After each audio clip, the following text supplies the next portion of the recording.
Merhaba arkadaşlar, kanalıma hoş geldiniz. Şimdi sizinle beraber bu güzel çantamızı öreceğiz. Çok güzel bu şekilde yapraklardan oluşan bir modelimiz. Şöyle kenar kısımlarımızda da var birer tane yaprağımız. Evet, bu şekilde bir kapak tercih ettim ben. Siz fermuar dikebilirsiniz ya da içine çıt çıt da yapabilirsiniz. Bu şekilde gayet derin, kullanışlı bir çantamız oldu. Çantamızın eninin, uzunluğunun, yüksekliğinin ölçüleri videonun sonunda var. Eğer merak ediyorsanız onu da izleyebilirsiniz. Lütfen kanalıma abone olup beğeni, yorum yapmayı unutmayın. Daha güzel, daha değişik, farklı çanta tariflerimin devam edebilmesi için lütfen desteklerinizi bekliyorum. Beni Pinterest'te, Instagram'da, Facebook'ta, TikTok'ta da takip edebilirsiniz. Hepsinde Funda'dan El İşleri kanallarımın ismi. Evet, hepsine abone olursanız, beğeni, yorum yaparsanız çok memnun olurum. Bu şekilde gayet güzel bir çantamız. Siz askı olarak farklı bir askı da tercih edebilirsiniz ya da hazır askı kullanabilirsiniz. Eğer clutch çanta olarak kullanacaksanız askı dikmeyebilirsiniz. Fermuar dikip bu kenarına bir tutma yeri örebilirsiniz.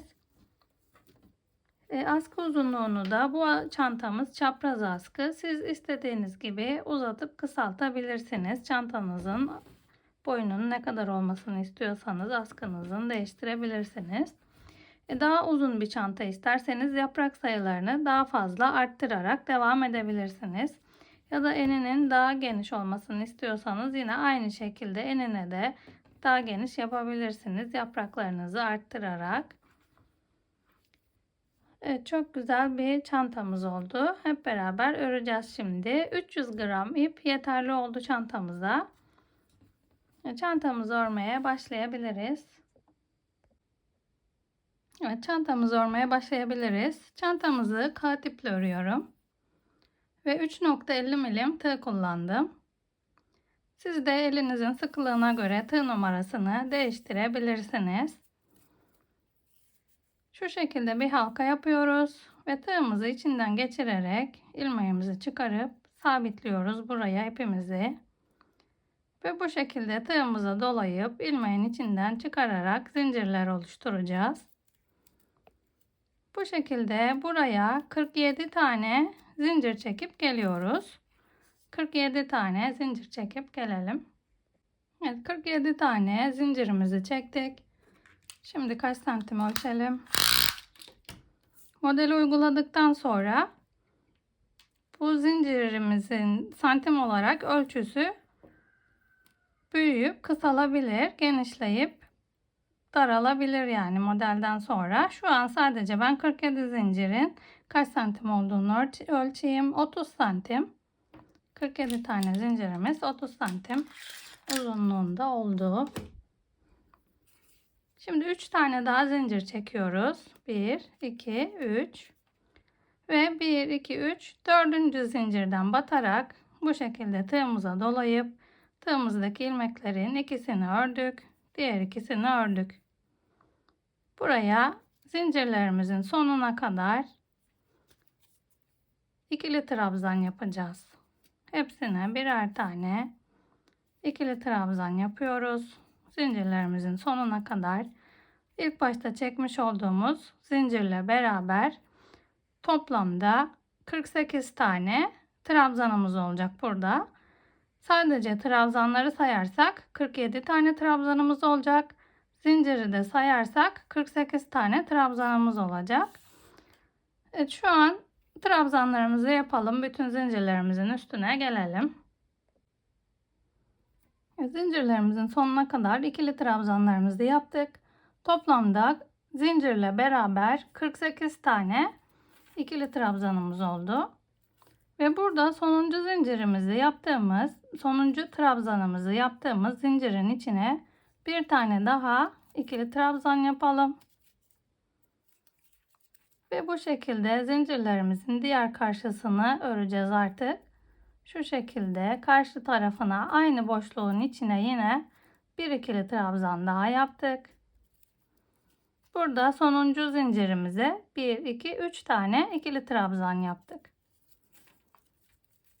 Şimdi önümüzdeki yine bütün zincirlerimizin, bütün trabzanların karşısına gelen diğer boşluklarından ipimizi de içinden yürütelim. Birer tane ikili trabzanımızı yapalım. Hepsine, bütün zincirlerimizde birer tane ikili trabzan yapacağız. Trabzanların karşısına denk geliyor hepsi. Bu şekilde zincirlerimizin sonuna kadar hepsine birer tane ikili trabzan yapıp gelelim. Evet, ikili trabzanlarımızı yaptık. Şu an 95 tane ikili trabzanımız var. Sonuncu trabzana yine en sonuncu trabzanı yaptığımız buradaki zincir boşluğuna yapalım. İkili trabzan. Toplamda 96 tane ikili trabzanımız oldu. Modelimizi kurmamız için 96 tane ikili trabzana ihtiyacımız var. Siz eğer daha büyük ya da daha küçük bir çanta yapmayı düşünüyorsanız 16'nın katlarından oluşan bir sayıda trabzan yapabilirsiniz burada. Ya da araları istediğiniz kadar genişletip daraltabilirsiniz. Tamamen size kalmış. Şimdi burada 1, 2, 3. zincirimizin ilk başta çekmiş olduğumuz 3 tane zincir vardı. Buradaki zincirlerimizin en üstünden batalım ve bir tane kaydırma yaptık. 1, 2, 3 tane zincirimizi çektik yine. Evet, burada da yine aynı başladığımız yere yapmış olduğumuz trabzanın boşluğuna 1, 2, 3 tane ikili trabzan yapmış olduk zincirle beraber. Diğer köşemizde de buradaki zincir boşluğuna 1, 2, 3 tane ikili trabzan yapmıştık. Tığımıza doluyoruz ve önümüzdeki trabzanın bu gövdesinden yapacağız ikili trabzanlarımızı ama bu şekilde önden batmayacağız. Tığımızı arkadan dolaştırıp burada arkadan trabzanın gövdesinden takıyoruz. İlmeğimizi çıkardık. İkisini bir seferde ördük.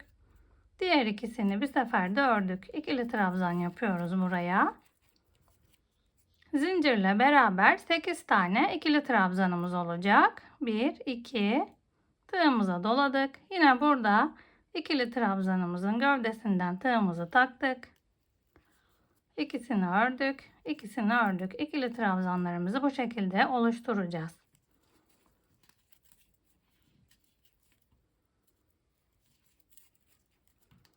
Hepsine birer tane ikili trabzan yapıyoruz. 8 tane olacak ikili trabzan zincirle beraber. 1, 2, 3, 4, 5, 6, 7. Hepsini trabzanların gövdesinden, arka kısmından tutturduk. 2, 4, 6, 8. 8 tane ikili trabzanımız oldu. Şimdi tığımıza doluyoruz ve önümüzdeki trabzanın bu şekilde gövdesine önden batarak bir tane ikili trabzan yapıyoruz yine. Burada yapraklarımızı oluşturmaya başlayacağız şimdi. Tığımıza doladık. Önümüzdeki trabzanı yine arka gövdesinden batarak bu şekilde önümüze yine ikili trabzanlar yapıyoruz hepsine. 15 tane ikili trabzan yapacağız burada da. Bu şekilde 15 tane şu an 1, 2, 3 tane ikili trabzanımız var. 12 tane daha yapalım. Toplamda 15 tane ikili trabzan yapıyoruz ve görüşüyoruz. Evet, 15 tane ikili trabzanımızı ördük. Bu şekilde arkadan gövdelerinden tutturarak trabzanların ve önümüzdeki trabzanın yine önden batarak gövdesinden tutturuyoruz ve buraya bu şekilde ikili trabzan yapıyoruz. Bir tane ve yine önümüzdeki trabzanın bu şekilde arkadan gövdesinden batarak buraya yine 15 tane ikili trabzan yapacağız bu şekilde. Hepsine birer tane ikili trabzan yapıyoruz. Yine aynı bu arada olduğu gibi 15 tane buraya da ikili trabzan yapıp gelelim. 15 tane ikili trabzanımızı yaptık. Ve tığımıza doladık. Önümüzdeki trabzanın gövdesinden battık. Ve ikili trabzanımızı yaptık buraya da. Tığımıza doluyoruz. Önümüzdeki trabzanın bu şekilde yine arkadan gövdesinden takarak ikili trabzanlarımızı yapmaya devam edeceğiz.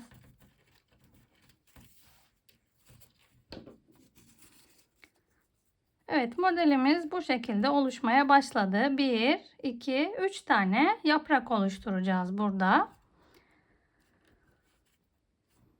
Şimdi burada başlarken zinciri saymadığımız zaman 1, 2, 3, 4, 5, 6, 7 tane trabzan yapmıştık.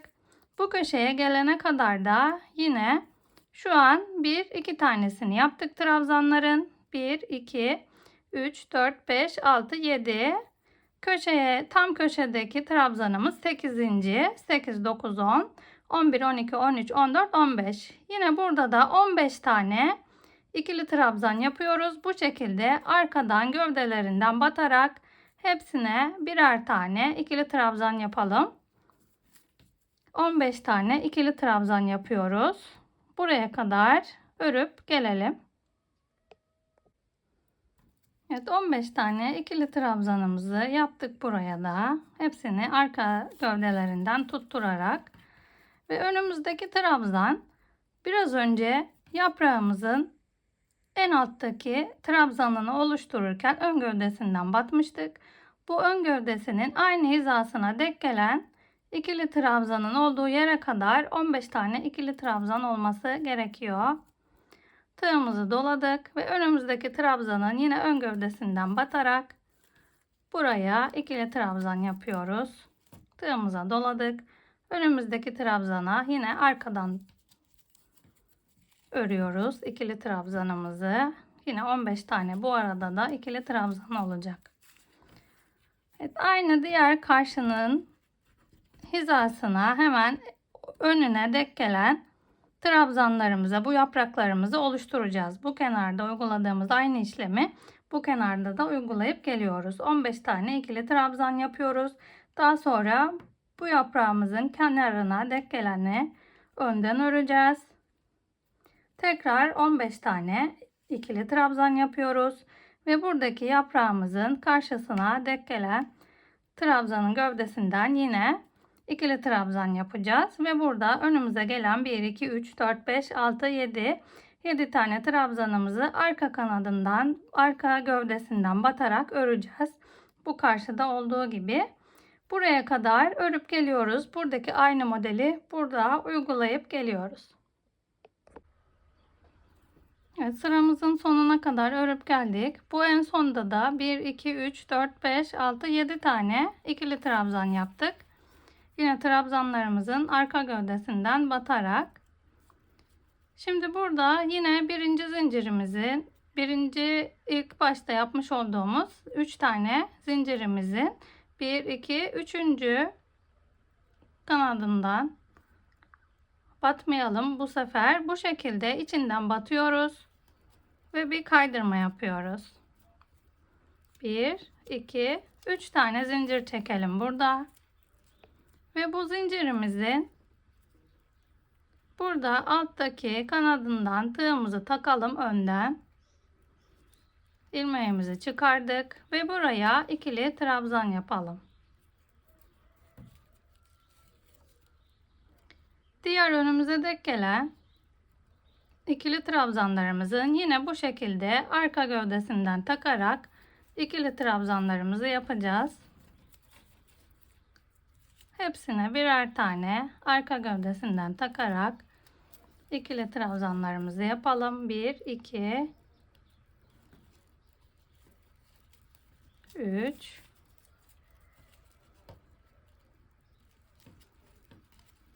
4, 5, 6, 7 tane ikili trabzanımızı yaptık. Şimdi önümüzdeki trabzanı önden gövdesine takarak örmüştük. Yine aynı şekilde önden gövdesinden takarak ikili trabzanımızı yapıyoruz burada.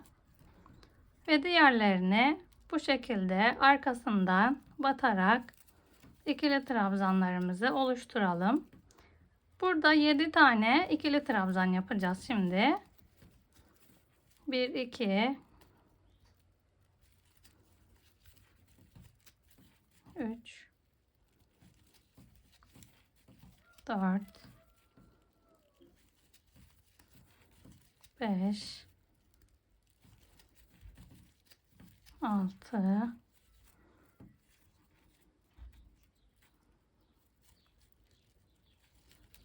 7 tane ikili trabzanımızı yaptık.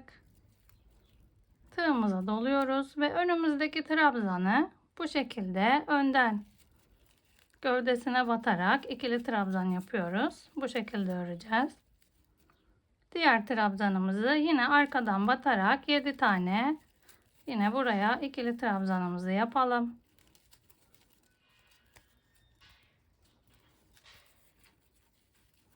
Bu şekilde gövdesinden tutturarak hepsine birer tane ikili trabzanımızı yapıyoruz. Yaprağımızın olduğu yere gelene kadar bu şekilde yapalım.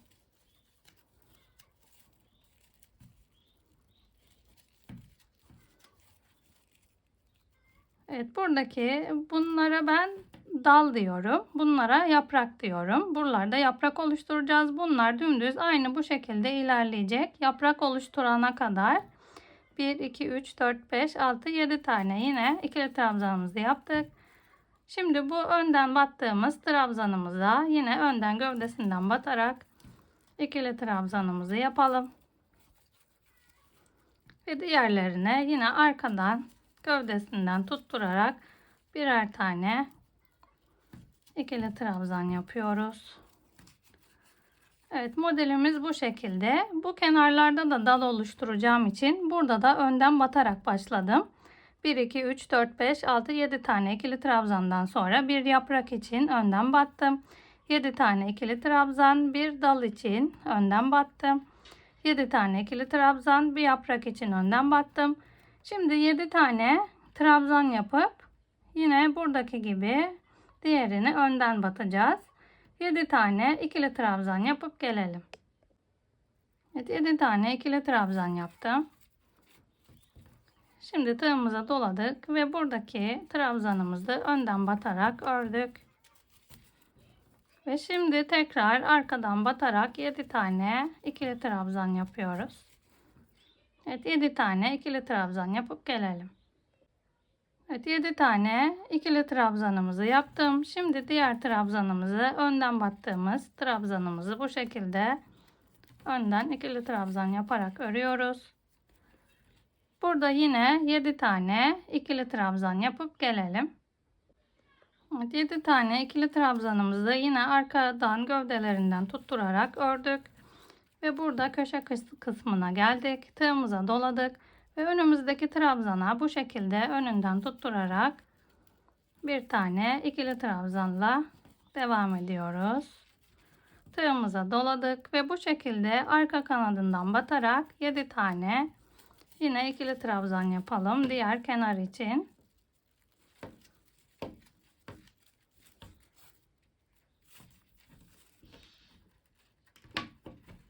Evet, aynı burada anlattığım şekilde bu kenarda anlattığım şekilde bu kenarımızı da oluşturup gelelim. 7 tane ikili trabzan, birine önden ikili trabzan yapıyoruz. 7 tane ikili trabzan, diğerini önden tutturuyoruz. Aynı buradaki gibi 7 tane ikili trabzan, bir tane önden yapıyoruz. 7 tane ikili trabzan, bir tane önden batacağız. Aynı şekilde bu kenara kadar örüyoruz. Yine burada da 7 tane ikili trabzan yapıyoruz. Evet, örüp gelelim sıramızın başına kadar. Evet, modelimizi uyguladık. Aynı kenarlarına, aynı karşılarına denk gelen yerlere yine aynı şekilde modellerimizi uygulayıp geldik. Bu en sonda da 1, 2, 3, 4, 5, 6, 7 tane ikili trabzanımızı yaptık yine. Şimdi burada yine 3 tane zincir çektiğimiz boşluğa geldik. Bu boşluğun içinden tığımızı geçirelim. İlmeğimizi dolayıp kaydırma yaparak birleştiriyoruz.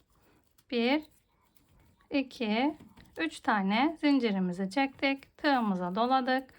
Ve bu önde bir tane trabzan örmüştük. Önden batarak aynı trabzanın gövdesinden tutturalım.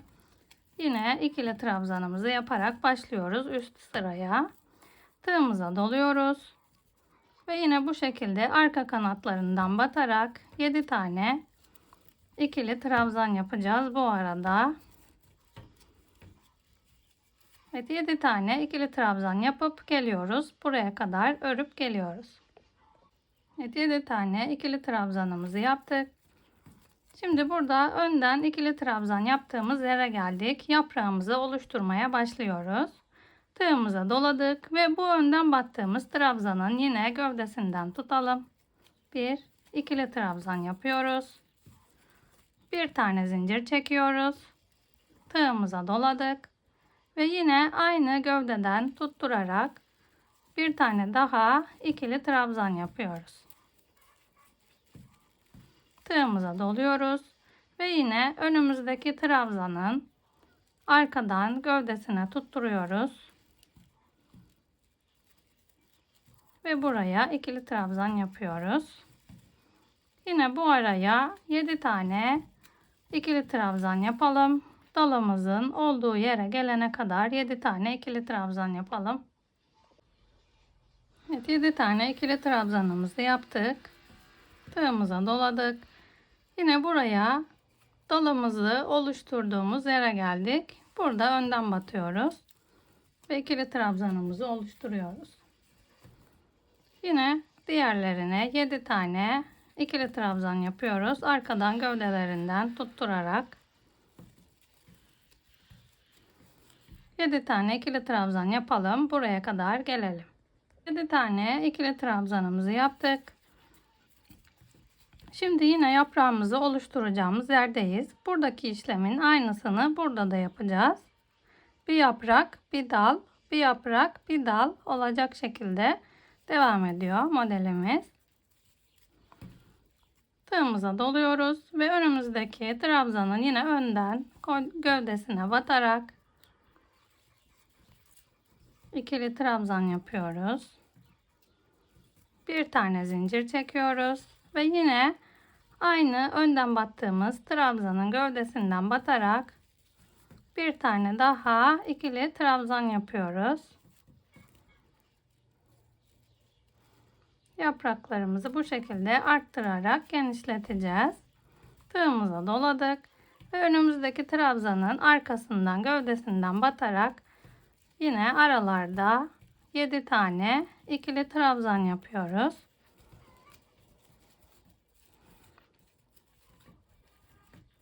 Evet, 7 tane ikili trabzan yapıyoruz. Buradaki dalımızı oluşturduğumuz yere bir tane ikili trabzan önden batarak, diğerlerini bu şekilde arkadan batarak 7 tane ikili trabzan. Burada da yine burada olduğu gibi modelimizi oluşturacağız. Yaprağımızı oluşturacağız.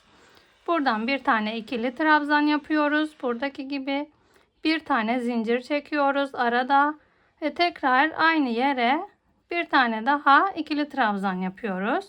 Diğerlerini yine arkadan batarak 7 tane ikili trabzan yapıyoruz. Burada dalımızı oluşturacağımız yerde yine önden bir tane ikili trabzan yaparak dönüyoruz diğer karşıya. Ve diğer karşıda da burada uyguladığımız aynı modeli burada da uyguluyoruz. Aynı karşısına denk gelen yerlere yaprak yapıyoruz. Diğer aralara dalımızı bir tane ikili trabzan olacak şekilde öreceğiz. Evet, modelimizi uygulayalım. Sıramızın başına kadar örüp geliyoruz. Evet, sıramızın başına kadar örüp geldik. Aynı yapraklarımızın karşısına yapraklarımızı oluşturduk. Dallarımızın karşısına da dallarımızı ördük. Aralarda 7 tane ikili trabzanlarımızı yaptık hepsine. Burada da yine 7 tane ikili trabzanımızı yaptık. Ve burada yine 3 tane çekmiş olduğumuz zincir boşluğuna tığımızı geçiriyoruz. Ve bir tane kaydırmayla sabitledik buraya. 1,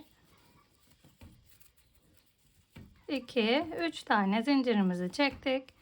Yine önümüzdeki trabzanın gövdesinden batarak bir tane trabzanımızı, ikili trabzanımızı yapıyoruz. Burada da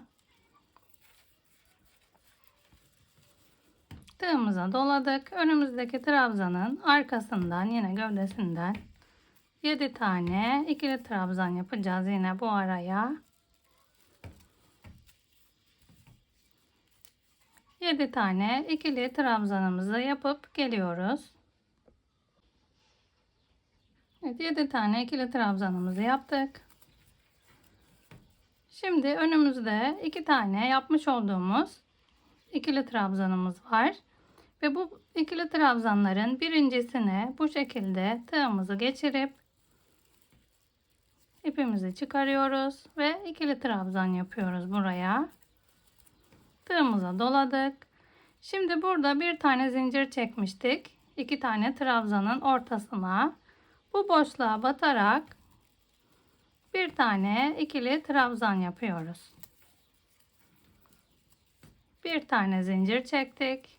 Tığımıza doladık. Yine buradaki boşluğa aynı yere batarak bir tane daha ikili trabzan yaptık. Tığımıza doluyoruz ve önümüzdeki önden battığımız ikili trabzana yine önden batarak bir tane ikili trabzanımızı yapıyoruz. Tığımıza doladık ve önümüzdeki ikili trabzana yine arkadan gövdesinden batarak ikili trabzan yapacağız. Buraya yine 7 tane ikili trabzan yapıyoruz. Bu şekilde modelimiz. Yaprağımız bu şekilde ortadan genişleyecek iki kenara doğru. Evet, 7 tane ikili trabzan yapıp gelelim. 7 tane ikili trabzanımızı yaptık ve burada dalımızda oluşturduğumuz yere geldik. Tığımıza doladık ve önden battığımız trabzanımızı aynı şekilde gövdesinden batarak ikili trabzanımızı yaptık. Bir tane. Ve önümüzdeki trabzana yine arkadan gövdesinden tutturarak ikili trabzanımızı yapıyoruz. Buraya da yine bu şekilde 7 tane ikili trabzanımızı yapalım. Ve yaprağımızı oluşturduğumuz yere kadar 7 tane ikili trabzan yapıp gelelim. Evet, 7 tane ikili trabzanımızı yaptık. Tığımıza doluyoruz. Ve burada 2 tane yapmış olduğumuz trabzanların olduğu yere geldik. Birinci trabzanın gövdesinden takarak buraya bir tane ikili trabzan yapıyoruz. Tığımıza doladık. Ve buradaki bir tane yapmış olduğumuz zincir boşluğu var. Bu boşluğa batıyoruz. İkili trabzan yapıyoruz. Bir tane zincir çekiyoruz. Aynı boşluğa bir tane daha ikili trabzan yapıyoruz. Tığımıza doladık. Ve buradaki yine trabzanımızın gövdesinden batarak bir tane ikili trabzanımızı yapalım. Ve diğerlerine bu şekilde arkadan gövdesinden tutturarak birer tane ikili trabzan yapıyoruz. 7 tane. Hepsine bu şekilde ikili trabzanımızı yapalım. 7 tane. Evet, modelimiz bu şekilde oluşacak. Bütün hepsine sıramızın başına gelene kadar bir yaprak, bir dal, bir yaprak, bir dal modeli uygulayacağız. Hepsine bir dal, bir yaprak. Hepsinin karşısına denk gelen yerlere yapraklarımızı oluşturalım. Aralarda kalan yerlere de dallarımızı yapmaya devam ediyoruz. bir sıra boyunca örüp gelelim. Evet, aynı modeli uyguladık. Sıramızın başına kadar ördük ve sıramızın başında yine 3 tane zincir çekip aynı bu önden battığımız trabzana ikili trabzan yaptık ve 7 tane de arka kanadından batarak trabzanımızı yaptık ve bir üst sıraya çıktık. Ve burada yaprağımızı oluşturduğumuz yere geldik. Tığımıza doluyoruz ve bu önümüzdeki trabzanın gövdesinden batarak bir tane ikili trabzan yapıyoruz. Tığımıza doladık ve önümüzdeki ikili trabzanın da yine gövdesinden batıyoruz ve ikili trabzan yapıyoruz. Ve buradaki bir tane zincir çektiğimiz boşluğa batarak bir tane ikili trabzan, bir tane zincir çektik, tığımıza doladık ve buradaki yine aynı boşluğa batarak bir tane daha ikili trabzan yapalım. Tığımıza doladık ve önümüzdeki ikili trabzana yine bu şekilde gövdesinden tutturarak ikili trabzan ve yine önümüzdeki ikili trabzana gövdesinden tutturarak ikili trabzan yapıyoruz. Tığımıza doladık. Önümüzdeki trabzanın yine gövdesinden arkadan bu şekilde tutturalım. Yine 7 tane ikili trabzanımızı yapalım. Evet, bu araya 7 tane ikili trabzan yapalım. Buradaki trabzanımıza bir tane ikili trabzan yapalım. Bu şekilde batarak yine 7 tane ikili trabzan yapalım. Bu şekilde arka kanadından batarak arkadan aldırarak ve buradaki yaprağımızın olduğu yere kadar modelimizi uygulayıp gelelim. Evet, yaprağın olduğu yere kadar ördük. 7 trabzan, bir tane önden trabzan ve 7 tane arkadan trabzan olacak şekilde yaprağın olduğu yere kadar geldik. Tığımıza doluyoruz. Önümüzdeki önden ördüğümüz trabzanın gövdesinden takarak ikili trabzan ve bu alt sırada örmüş olduğumuz ikili trabzanın gövdesinden batarak ikili trabzan ve buradaki zincir boşluğuna batarak ikili trabzan, bir zincir, tığımıza doladık, aynı boşluğa bir ikili trabzan, tığımıza doladık ve önümüzde önden battığımız trabzana yine ikili trabzan ve buradaki trabzanımıza da bu şekilde önden gövdesinden tutturarak yine ikili trabzan yapıyoruz ve sıradakilere arka kanatlarından gövdesinden tutturarak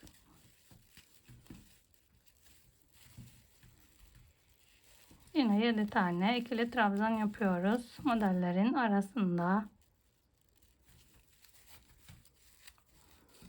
Evet, bu sıramız da bu şekilde ilerleyecek. Bir yaprak modelimiz, bir dalımız ve bir yaprak modelimiz, bir dalımız olacak şekilde sırayla uyguluyoruz modelimizi. Bir yaprak, bir dal, bir yaprak, bir dal.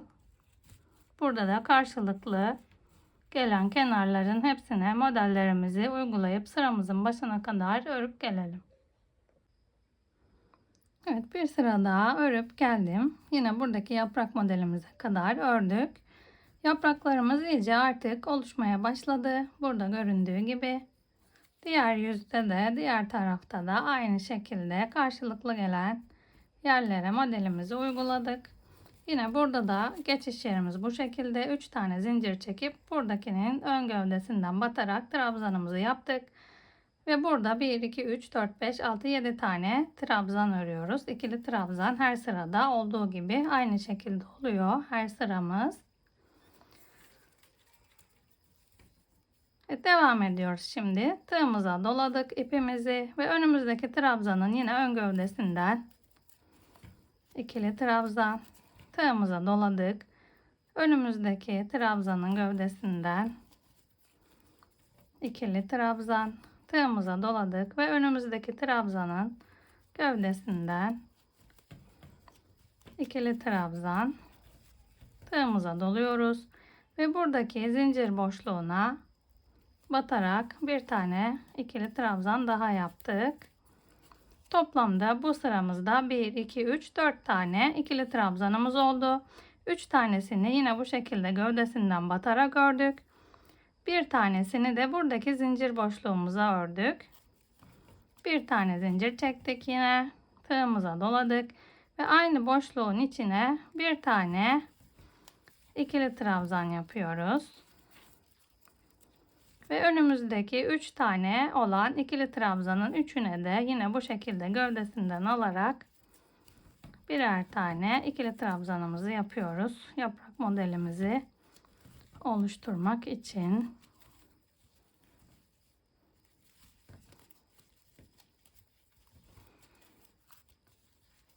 Evet, bu sıramızda da bu şekilde oldu. Yaprağımız.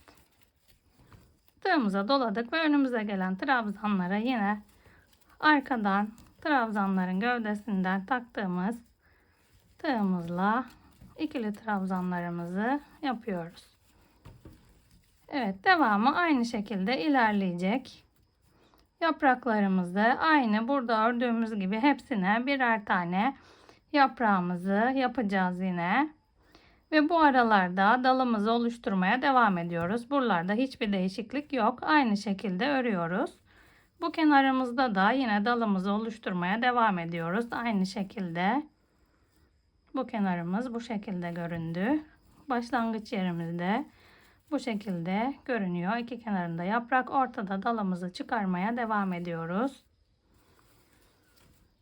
Evet, gösterdiğim yaprak modelini bütün yapraklarımıza uygulayıp geliyoruz. Yine buraya kadar örüp gelelim. Evet, yaprağımızın olduğu yere kadar yine modelimizi uygulayıp geldik. Yine 7 tane ikili trabzanımızı yaptık. Tığımıza doladık ve önümüzdeki trabzanların hepsine 1, 2, 3, 4 tane, hepsine birer tane yine ikili trabzan yapacağız. Bu şekilde ön kanatlarından batıyoruz.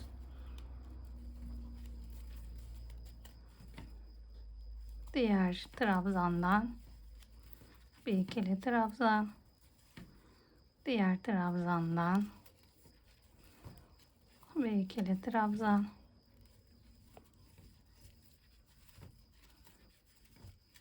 Evet, 4 tane ikili trabzanımızı yaptık. Yine buradaki zincir boşluğuna bir tane daha ikili trabzan yapalım. Bir tane zincir çekiyoruz. Ve aynı boşluğa bir tane daha ikili trabzanımızı yaptık. Yine burada da hepsine birer tane ikili trabzan yapacağız. Bu şekilde.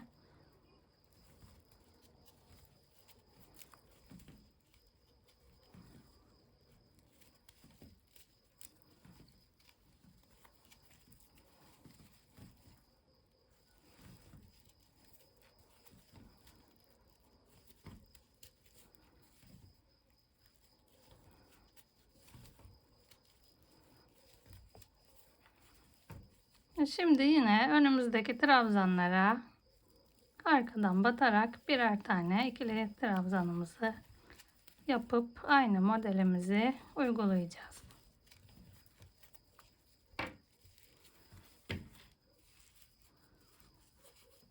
Evet, şu anda yapraklarımızın kenarlarında, iki kenarında da 1, 2, 3, 4, 5 tane 1, 2, 3, 4, 5 tane. 5 tane bu kenarda, 5 tane bu kenarda ikili trabzanımız var.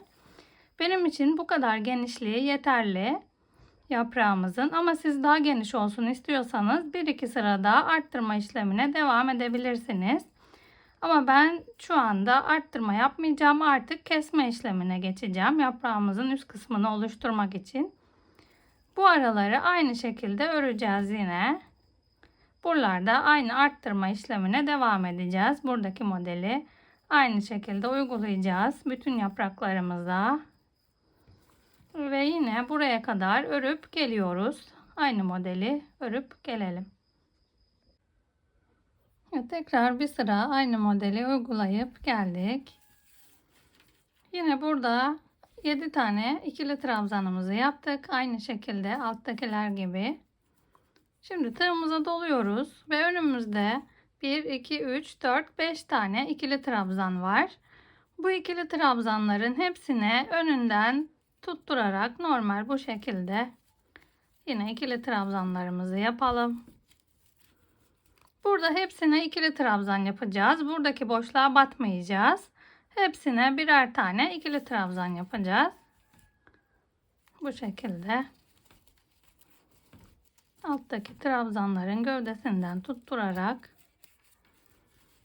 hepsine birer tane ikili trabzanımızı yapıyoruz.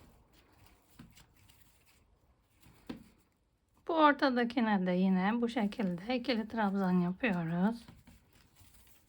Şimdi burada normalde bir tane zincir çekiyorduk. Ama şimdi zincir çekmeyeceğiz. Arttırma işlemimiz bitti. Yaprağımızı kapatmaya başlıyoruz. Tığımıza doladık. Ve buna yapmıştık ikili trabzanımızı ve diğer buradaki ikili trabzanın gövdesinden takarak yine ikili trabzanlarımızı yapmaya devam ediyoruz.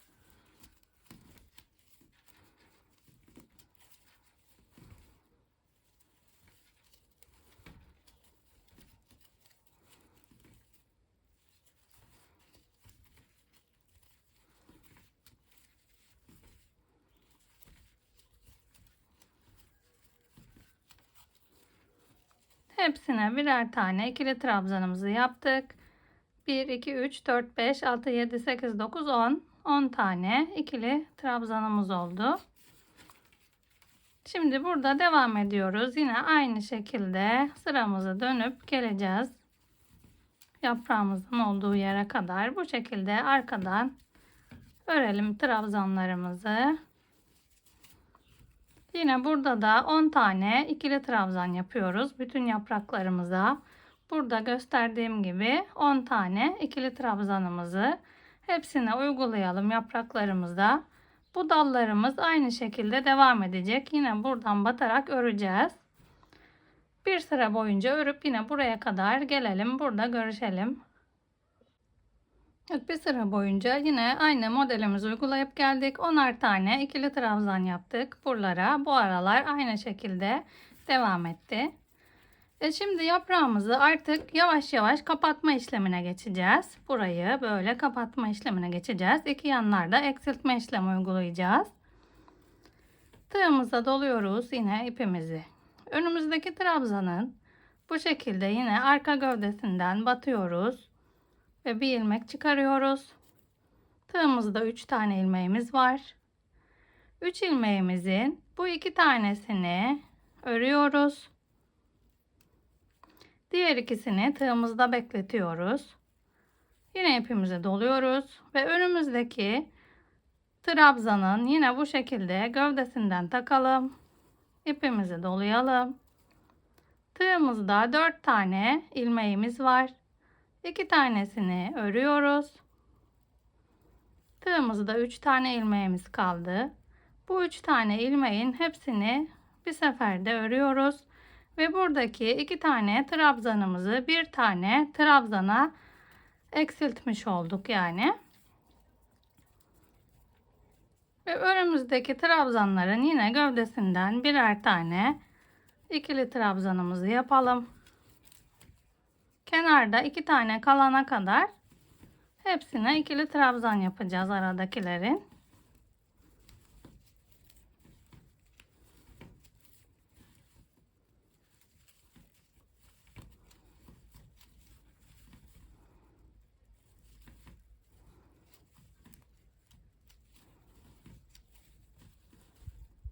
Evet. Sonda 2 tane trabzanımız kaldı. Bu 2 tane trabzanı da aynı burada uyguladığımız işlemi uygulayarak 1'e indireceğiz. Eksiltme işlemi uygulayacağız.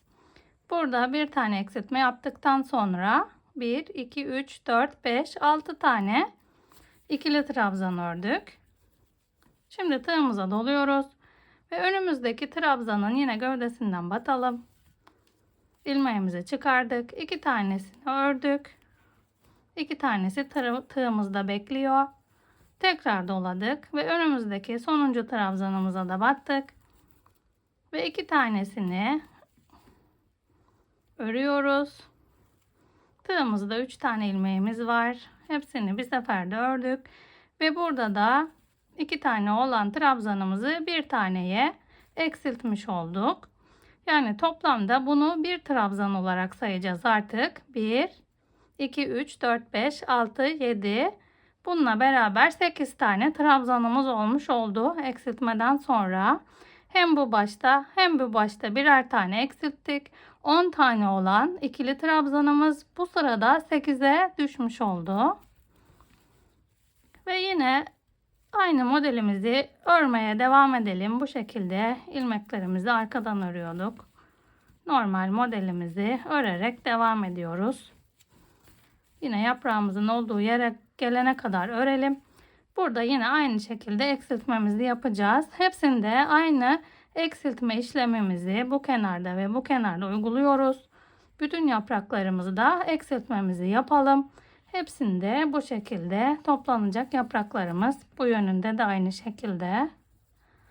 Bu aralarda da bu dalımızı örmeye devam edeceğiz. Hiçbir değişiklik yok. Aynı şekilde öreceğiz. Bu yaprakları da bu şekilde öreceğiz. Buraya kadar örüp geliyoruz. Evet, bir sıra boyunca yapraklarımızı kesme işlemini uygulayıp geldik. Şimdi bu sıramızda da yine kesme işlemi uygulayacağız. 7 tane ikili trabzanımızı yaptık.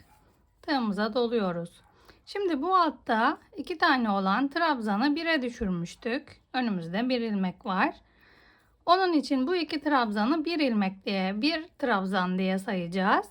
Ve bu şekilde ikisinin beraber altından tığımızı geçirip ipimizi doluyoruz. İkisini örüyoruz. İkisi tığımızda bekliyor. Tığımıza doladık. Ve önümüzdeki trabzanın yine altından tığımızı geçirelim. Tığımızda 4 tane ilmeğimiz var. İkisini örüyoruz. Diğer üçünü hepsini bir seferde örüp tek trabzana düşürüyoruz. Buradaki iki trabzanımızı bir tane daha trabzanımızı eksiltmiş olduk.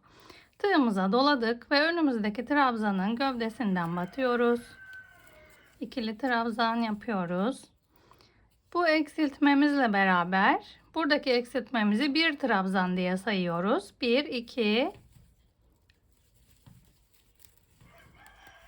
3, 4,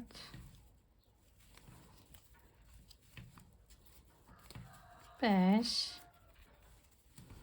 Yine 2 tane trabzanımız kaldı. Bunu eksiltmiştik alt sırada.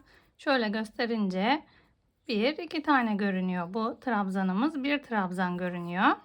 Onun için eksiltiyoruz yine. Önümüzdeki trabzana takıyoruz. İlmeğimizi aldık. Tığımızda 3 ilmeğimiz var. İkisini örüyoruz. İkisini bekletiyoruz. Tekrar doladık. Bu trabzanımızı bir trabzana indirmiştik. Kesmiştik alt sırada. İkisine birden taktık. Bir ilmek çıkardık. Tığımızda 4 ilmeğimiz var. İlk ikisini ördük. 3 tanenin hepsini bir seferde örüyoruz ve eksiltme işlemimiz bitiyor. Tığımıza doluyoruz ve önümüzdeki trabzanın yine arka gövdesinden batarak ikili trabzanlar yapıyoruz. Yine normal modelimizi devam ettireceğiz burada.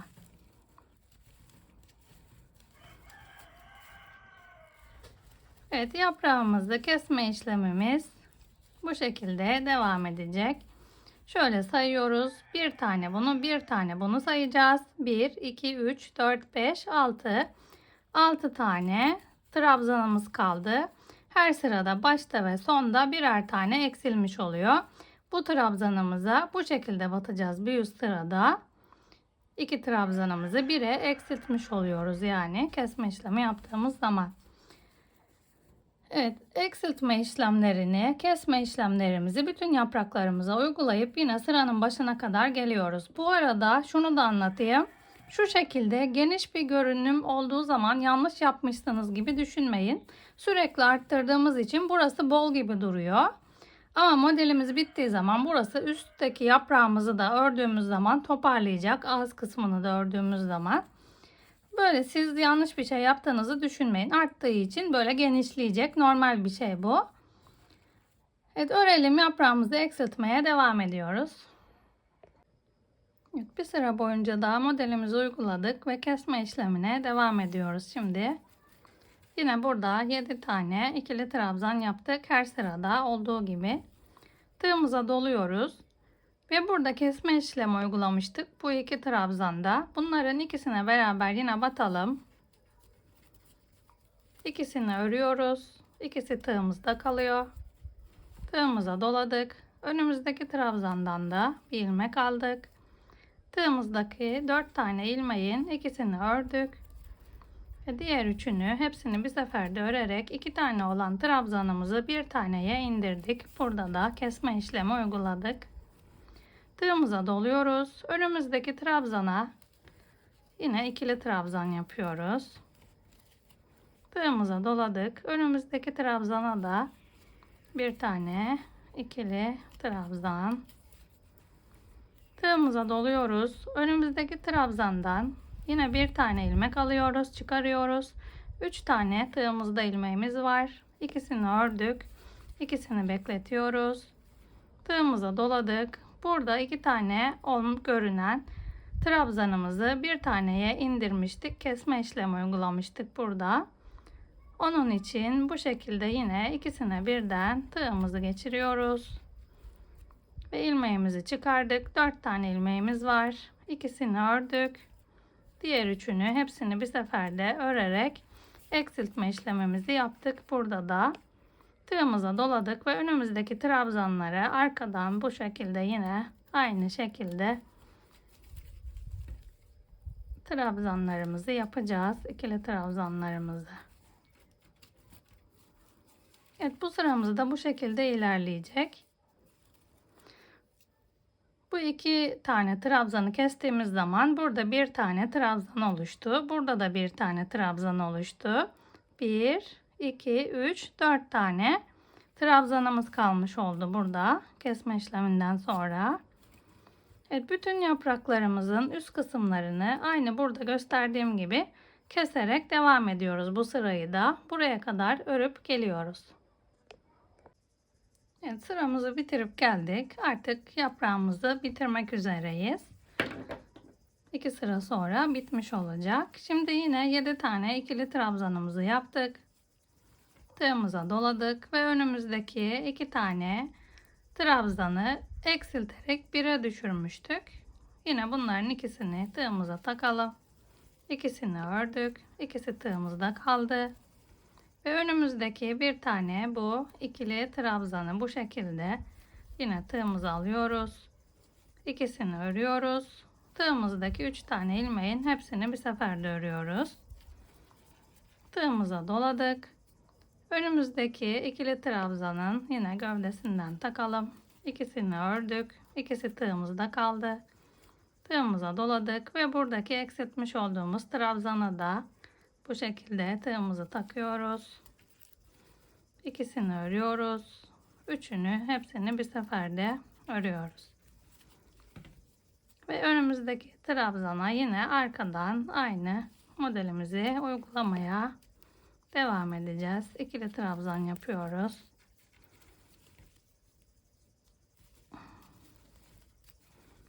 Evet, modelimizi uygulayacağız orada. Hiçbir farklı işlem yok. Burası aynı şekilde ilerliyor zaten her zaman. Burada da yine burası gibi eksiltme işlemimizi yapacağız. Bu şekilde ikisini birleştirdik ve eksilttik. 4 tane olan ikili trabzanımız bu sırada artık 2'ye ulaştı. Şöyle göstereyim. Bunu kestik. Bir trabzanımız oldu. Bunu da kestik. Bir trabzanımız oldu. Burada 2 tane trabzanımız olmuş oldu. Normal sayımıza ulaşıyoruz yani başlarkenki. Evet, modelimizi uygulayalım. Hepsini de eksiltme işlemimizi yapalım. Buraya kadar örüp geliyoruz. Evet, bir sıra boyunca modelimizi uygulayıp geldik. Buraya kadar sıramızın başına kadar örüp geldik. Şimdi bu sıramızda buradaki yapraklarımızı bitirirken burada yeni yapraklarımızı örmeye başlayacağız. Yine şu şekilde 7 tane ikili trabzanımızı yaptık sıramızın sonunda. Ve önümüzdeki 3 tane olan zincir boşluğuna batarak buradan bir ilmek çıkarıp bir zincir, bir kaydırma ile birleştiriyorduk. 1, 2, 3 tane de zincir çekiyorduk. Her sıranın başında olduğu gibi. Hepsini aynı şekilde birleştirdik buraya kadar. Tığımıza doluyoruz şimdi. Bu kenarda da birer tane yaprak oluşturacağım şimdi. Bu aralarda da yeni yapraklarımızı oluşturmaya başlayacağız. 3 tane zincirimizi çektik ve önümüzde burada ilk bu şekilde ikili trabzanımızın gövdesinden batarak bir tane ikili trabzan yaparak başlıyorduk bütün sıralarımıza. Burada da aynı şekilde ikili trabzanımızı yaptık. Şimdi bir tane zincir çekiyoruz. Tığımıza doluyoruz. Ve aynı ikili trabzanın yine gövdesinden batarak ilmeğimizi çıkaralım. Ve buraya bir tane daha ikili trabzan yaptık. Yani 3 tane zincir çektik. Bir tane ikili trabzan, bir zincir, bir tane daha ikili trabzan. Aynı burada yaprağımızı oluşturmaya başladığımız gibi aynı modeli buradaki yapraklarımıza da uygulayacağız şimdi. Tığımıza doluyoruz ve önümüzdeki 7 tane ikili trabzana yine bu şekilde trabzanların gövdesinden aldırarak ikili trabzan yapacağız. Buradaki yaprağımızın olduğu yere kadar 7 tane ikili trabzanımızı yapalım.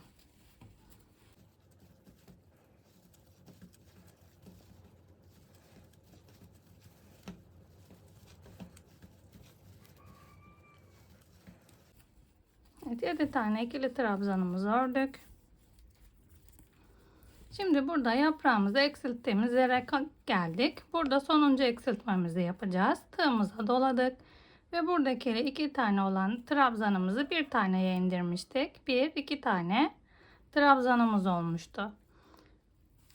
Şimdi bunları da eksiltiyoruz. Bu şekilde ikisinin bir altından tığımızı geçirdik. İlmeğimizi çıkardık. Tığımızda 3 tane ilmeğimiz var. İkisini örüyoruz. İkisi tığımızda bekliyor. Tığımıza doluyoruz. Yine buradaki trabzanlara da bu şekilde batarak eksiltmemizi yapıyoruz. Tığımızda 4 ilmeğimiz var. İkisini örüyoruz.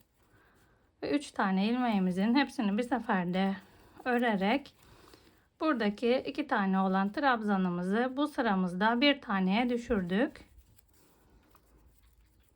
Tığımıza doladık ve önümüzdeki ikili trabzanların hepsine yine arka gövdelerinden tutturarak birer tane ikili trabzan yapıyoruz.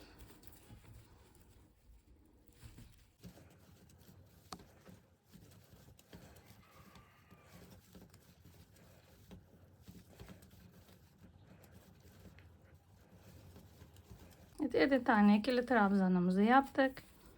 Ve şimdi burada yine yaprağımızı oluşturmaya başlıyoruz. Bu kenarda yaptığımız gibi burada da yaprağımızı oluşturacağız. Buradaki gibi aynı sırayı burada yapacağız şimdi.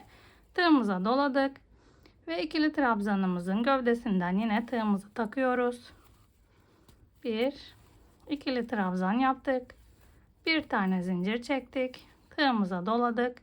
Ve aynı trabzanın gövdesinden yine batarak bir tane daha ikili trabzanımızı yapıyoruz. Şimdi önümüzdeki trabzanlara yine arka kanadından batarak 7 tane ikili trabzanımızı yapalım.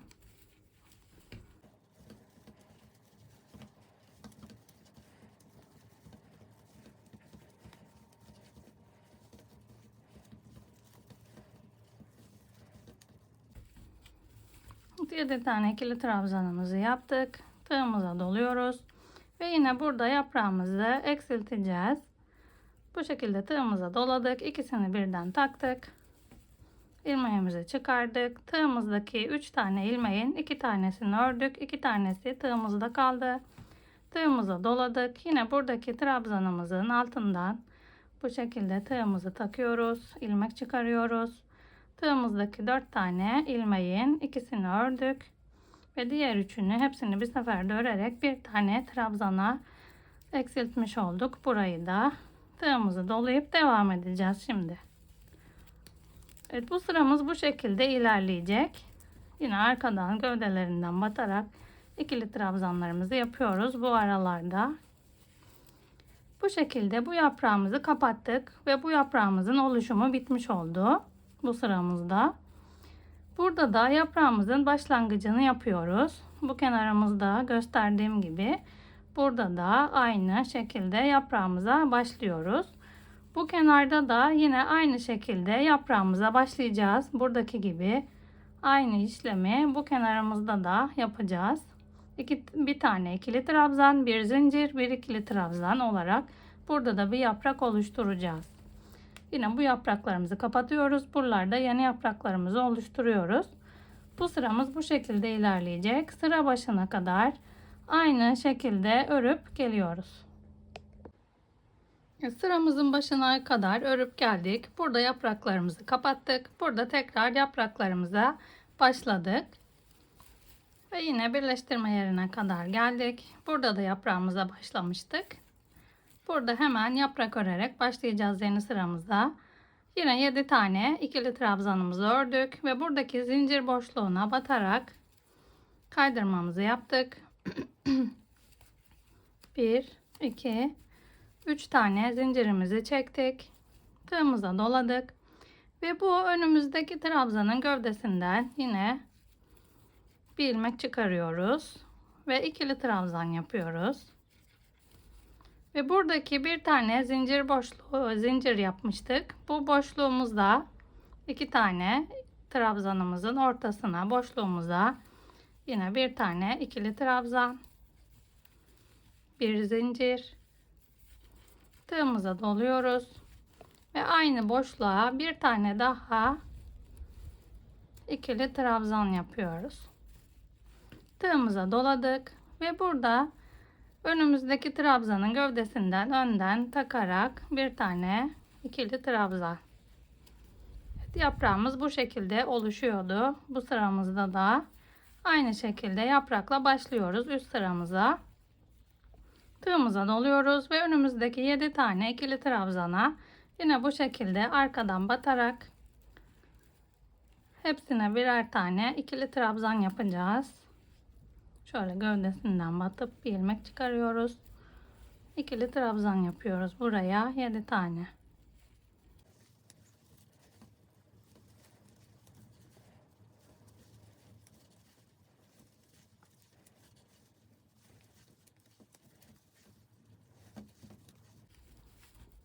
Evet, 7 tane ikili trabzanımızı yaptık. Tığımıza doladık ve burada 2 tane görünen trabzanlarımızı bir alt sırada eksilterek 1'e indirmiştik.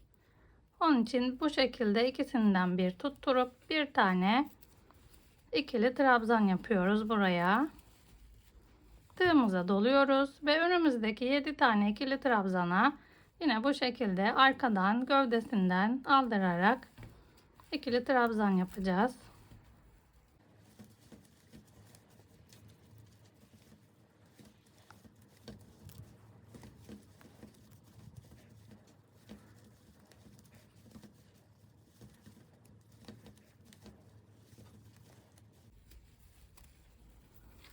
Yedi tane ikili trabzanımızı yaptık. Tığımıza doladık. Ve önümüzdeki trabzana batarak bu şekilde bir tane ikili trabzan yapalım. Tığımıza doladık ve burada bir tane zincir boşluğumuz vardı. Bu boşluğumuza batalım. İkili trabzan yaptık. Bir zincir çektik. Tığımıza doluyoruz ve aynı zincir boşluğuna bir tane daha ikili trabzan yapıyoruz. Tığımıza doladık. Önümüzdeki trabzanın bu şekilde gövdesinden önden batarak ikili trabzan yaptık. Bu şekilde yine yaprağımız genişlemeye devam ediyor. Tığımıza doladık. Önümüzdeki 7 tane ikili trabzana yine hepsine ikili trabzan yapacağız.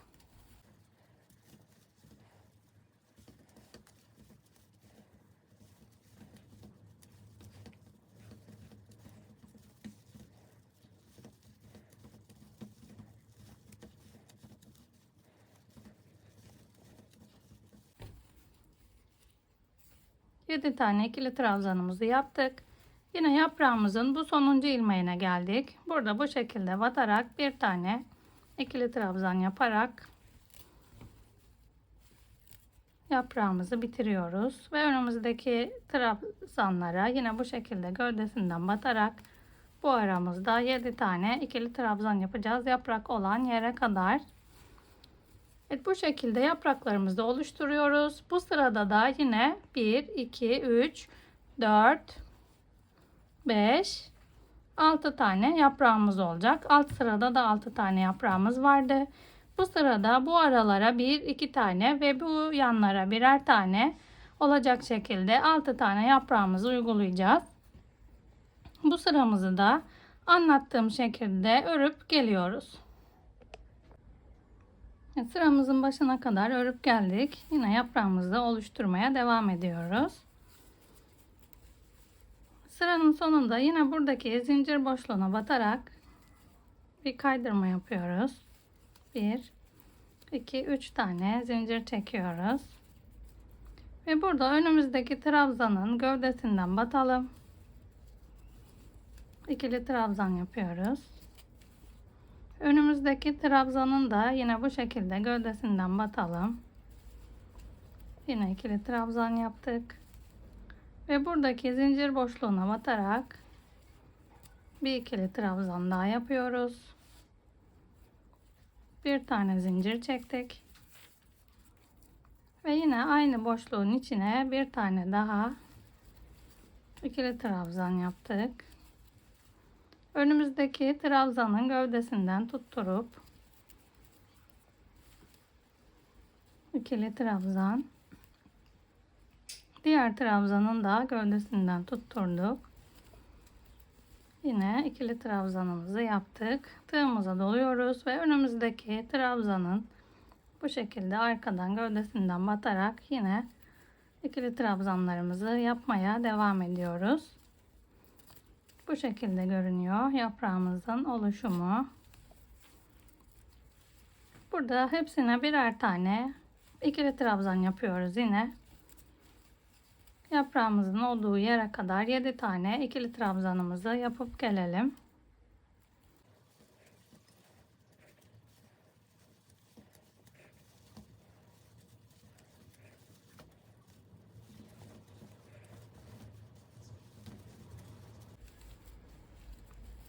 Evet, 7 tane ikili trabzanımızı yaptık. Tığımıza doladık. Ve burada önümüzdeki bir tane önden batarak ördüğümüz ikili trabzanımız var. Buna yine aynı şekilde ikili trabzan yapıyoruz. Tığımıza doladık. Yine buradaki trabzanlarımıza arkadan batarak 7 tane ikili trabzan yapıyoruz bu arada.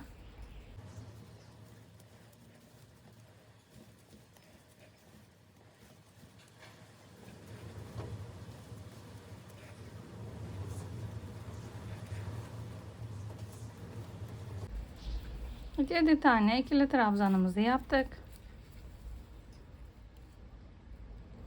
Bu önümüzdeki trabzanın gövdesinden batalım.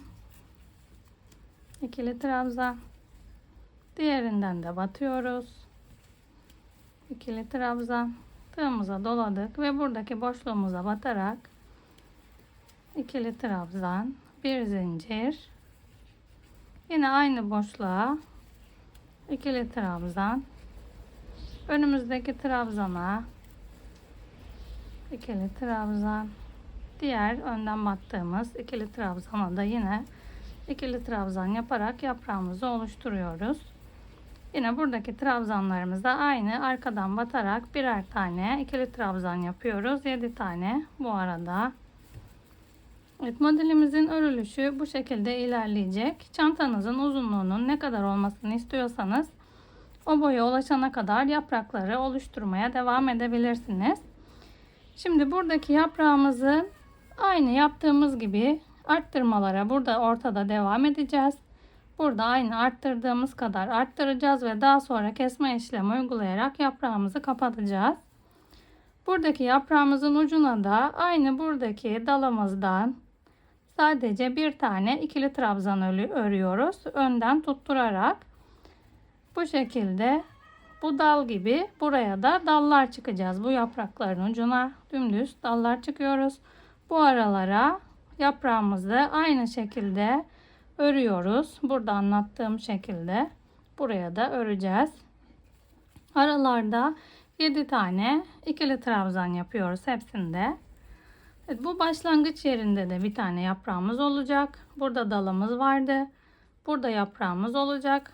Ve bu kenarda da aynı şekilde yine yaprağımız olacak bir tane. Bu kenarda da dalımız vardı. Yaprak uygulayacağız.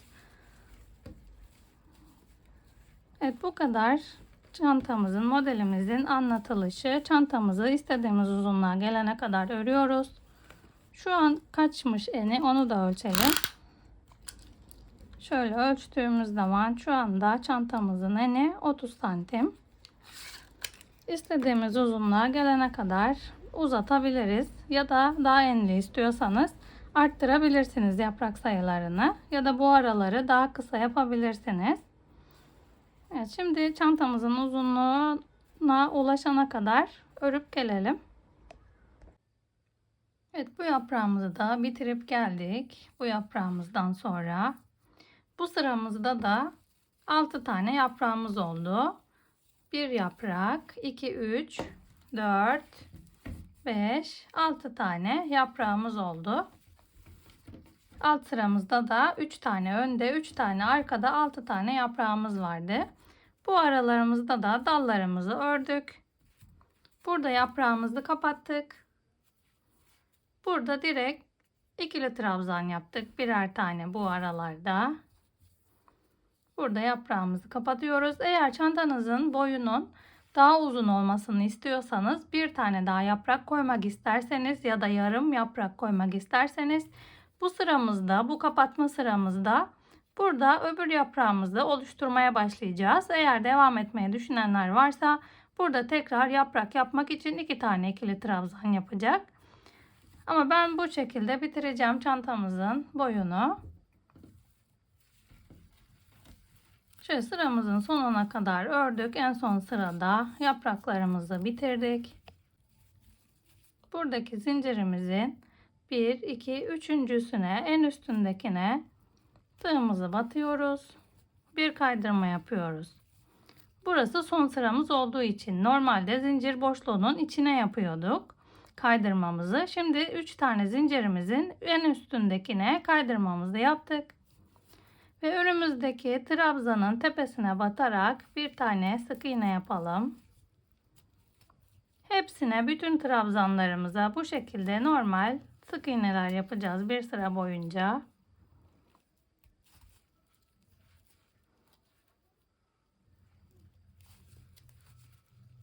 Evet, bu şekilde hepsine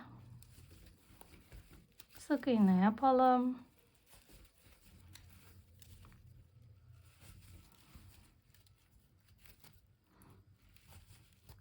Evet, burada trabzanımızın gövdesinden olduğumuz trabzanımız var. Bunun da tepesine normal batarak sık iğne yapıyoruz. Evet, bu şekilde hepsinin tepesine birer tane sık iğnemizi yapalım. Burada da yine burada yaprağımızın tepesine buraya bu şekilde batarak sık iğne yapacağız. Hepsine birer tane sıra başına kadar sık iğnemizi yapıp gelelim. Bir sıra boyunca sık iğnemizi örüp geldik. Sıramızın başına kadar.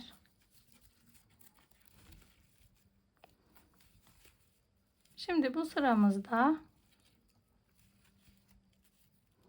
Burada kaydırma yaptığımız ilmek var. Bu ilmeği atlıyoruz ve birinci yaptığımız sık iğnenin tepesine batıyoruz. Şu şekilde kaydırmamızı buraya yapalım. Bir tane zincirimizi çekelim. Ve şimdi bir sırada geriye doğru sık iğne öreceğiz. Şöyle tığımıza ilmeğimizi aldık. Ve bir gerideki sık iğnemize batıyoruz. İlmeğimizi çıkarıp bir sık iğne yapıyoruz. Geriye doğru öreceğiz. Her sık iğnenin tepesine batarak sık iğnelerimizi bu şekilde yapacağız. Çantamızın ağız kısmı bu şekilde olacak. Siz isterseniz bir sıra daha sık iğne gidip bitirebilirsiniz. Ya da bir sıra kaydırma yaparak da bitirebilirsiniz. Ben bu şekilde bitirmek istedim ağız kısmını. Geriye doğru sık iğnelerimizi yapıyoruz. Bu şekilde bir görüntümüz olacak. Evet, hepsine birer tane sık iğnemizi yapıp geliyoruz. Evet, bir sıra boyunca geri geri sık iğnelerimizi örüp geldik. Şimdi burada ipimizi keselim.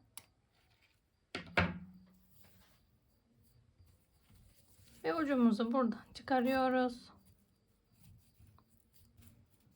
Evet, bu ucumuzu şöyle modelimizin arkasında tığımızı takalım.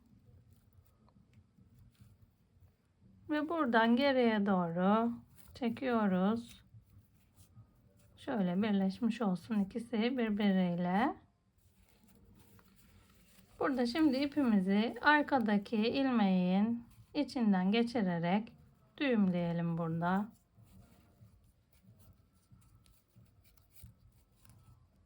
Şöyle iyice sıkıştıralım.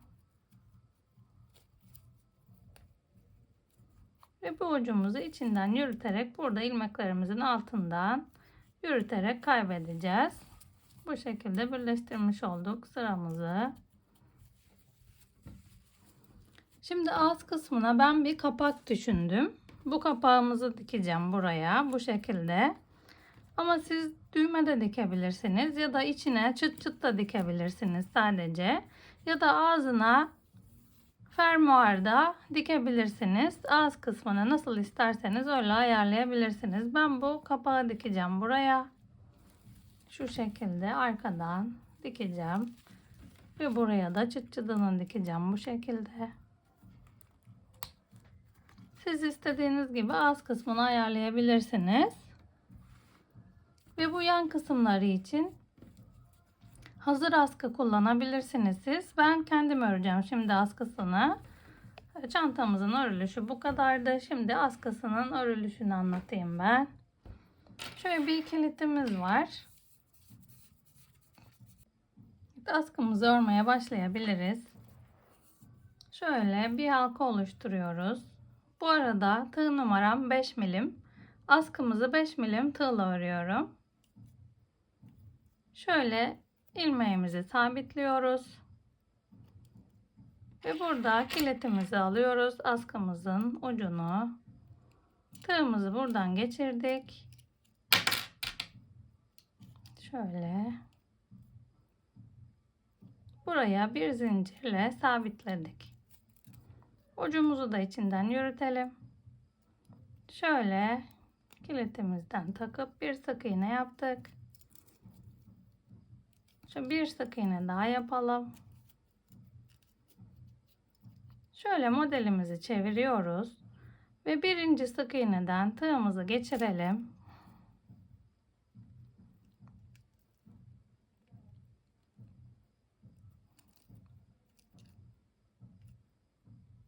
Şöyle sık iğnenin kanatlarını tutturduk.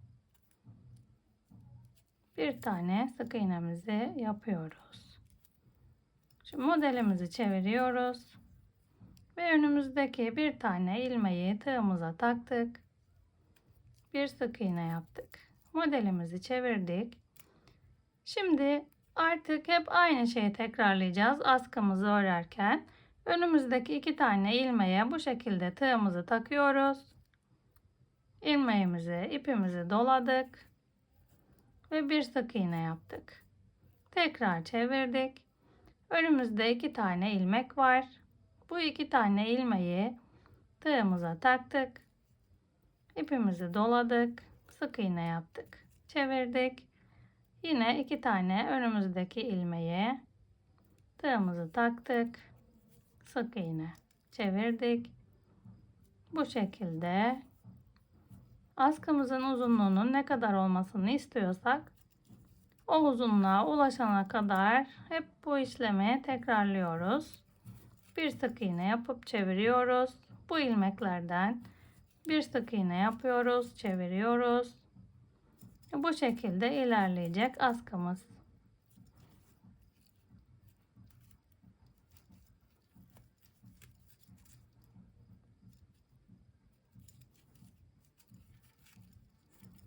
Evet, modelimiz bu şekilde görünüyor. Tersinden de önünden de aynı modelimiz görünüyor. Bu ucumuzu da kaybedeceğiz. Burada içinden yürüterek, ilmeklerin arasından yürüterek ucumuzu kaybedelim. Askımızın uzunluğu istediğimiz uzunluğa ulaşana kadar öreceğiz. Bu şekilde kenar kısmına takacağım daha sonra. Evet, örüp geliyoruz askımızı. Evet, askımızı ördük.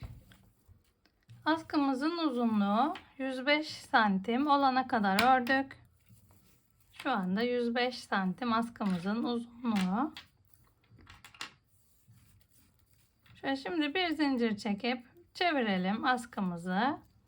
Ve buradan kilitimizden geçiriyoruz.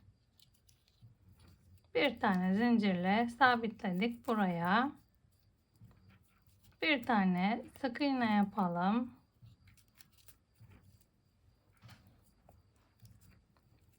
Ve burada askımızın kenarındaki ilmeklerden tutturarak askımıza bir kez daha sabitliyoruz. Buraya bir kaydırma. Tekrar askımıza bir sık iğne. Bu şekilde sabitledik askımızı buraya. Şimdi yine ipimizi keseceğiz ve ipimizi ucumuzu içinden yürüterek burada alt uçlarını iki ucunu da karşılıklı modelimizin içinden geçirerek kaybedeceğiz. Güzel bir görüntü oluşsun diye. Şöyle çekelim içe doğru.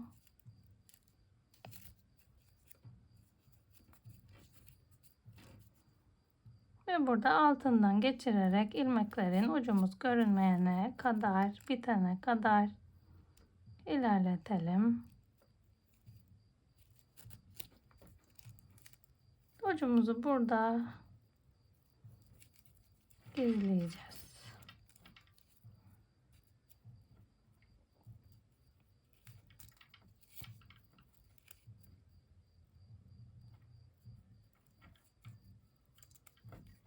Evet, bu şekilde biraz daha burada içinde orta yerdeki sık iğnelerin aralarından geçirerek ucumuzu kaybedelim. Bu şekilde uçlarımız, bu ucumuzu da burada içinde çekerek sık iğnelerin içinden geçirerek kaybediyoruz. Ve çantamızın buradaki yapraklarının olduğu yerden şu şekilde geçirerek kilitlerimizi takacağız. Buradaki en üstteki yapraklarımızın olduğu yerden takıyoruz. Evet, uçlarımızı kaybedelim. Kilitlerimizi takalım. Buraya da ben şu şekilde kapağımızı dikeyim ve çantanın bitmiş haliyle görüşelim. Evet, çantamızın örülüşü bitti. Askılarımızı taktım. Kapağımızı diktim. Ve çantamız bu şekilde çok güzel bir çanta oldu. Şöyle enini ölçelim. Çantamızın eni 30 santim. Çantamızın yüksekliği 22 santim oldu. Evet, yüksekliği 22 santim, eni 30 santim. Askı uzunluğumuz 105 santimdi. Siz askı uzunluğunu istediğiniz gibi ayarlayabilirsiniz. Kullanış şeklinize göre bu şekilde çapraz takılabilecek bir çantamız oldu. 300 gram ip yeterli oldu çantamız için. Evet, başka daha güzel, daha kolay çanta tarifleriyle tekrar görüşmek üzere. Yapacak olan herkese kolaylıklar dilerim.